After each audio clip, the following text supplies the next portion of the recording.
Hey friends.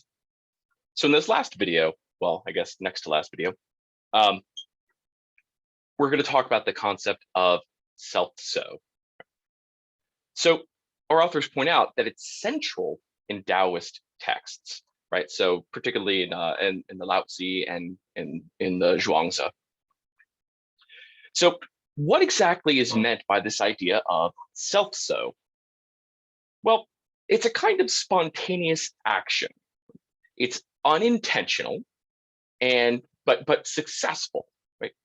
Um, and we achieve this kind of successful but sort of unintentional spontaneous action through self-cultivation and training. So um, right, and so Zhuangzi tells us that this leads to freedom, right? That we are free when we are able to perform these kinds of spontaneous actions. Now, I think there's an important distinction to make here, right? Because when we're thinking about spontaneous action in this case, what we're thinking about is action that's kind of like second nature for us. Think, for example, about driving, right? Learning to drive a car. When you're first learning to drive a car, you are paying a lot of attention to the road, to other cars, to where your hands are placed on the wheel, how much you're pushing on the gas, how much you're pushing on the brake. So we're attending to a lot of things when we're learning how to drive, right? Our concentration is on those things. But as we get better at driving, as our skills as drivers grow, then we don't have to pay attention to those things as much. We sort of get a feel for how fast the car is going, right? We sort of know intuitively how far away we need to be from the car in front of us, or how hard we need to press on the gas or the brake.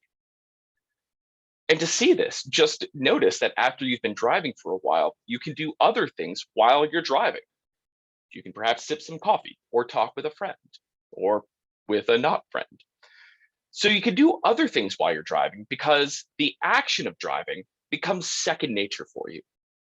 And that's what's meant, I think, by self-so.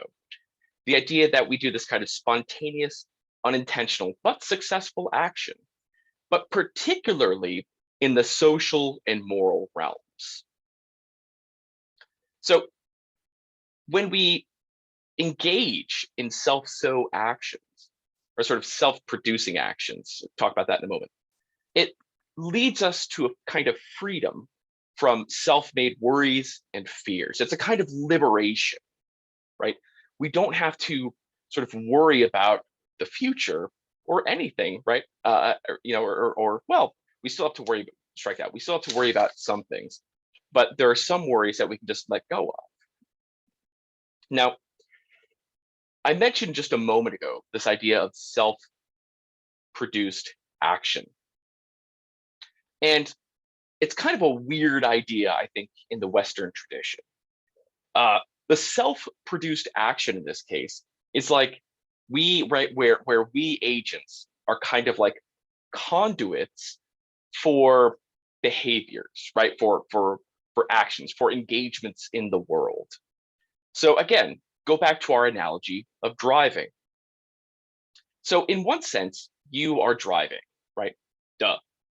But in another sense, what enables you to spontaneously and sort of to drive with such skill now is all of the practicing you've done with driving.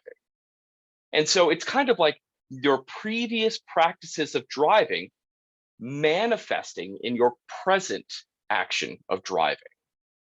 So in this case, it's a kind of action producing itself, right? We sort of drop away, right? We sort of drop the agent out of the picture and we focus on how our previous actions, our previous practices all manifest in this one practice that we're engaged in right now.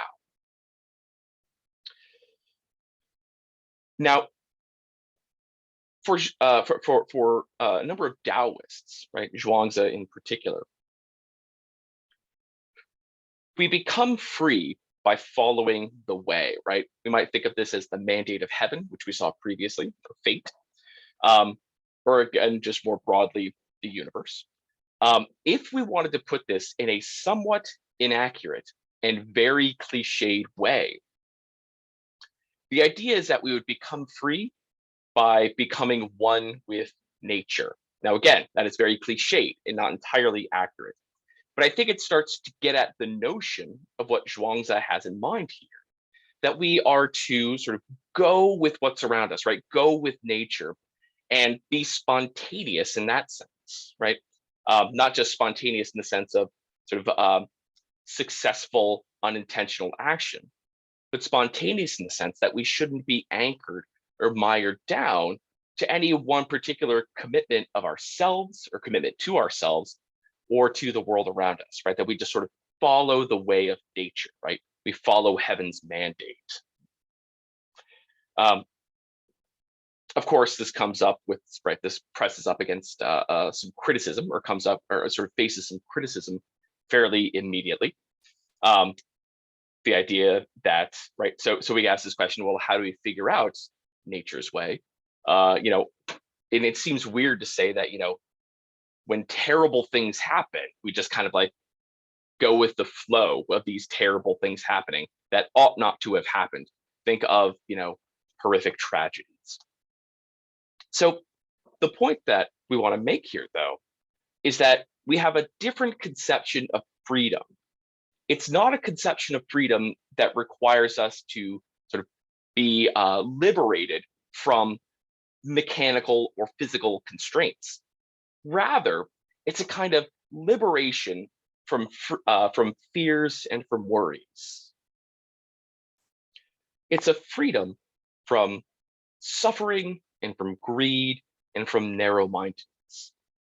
So it's not freedom in the sense that we're used to, but it's freedom with a kind of normative or ethical aspect to it.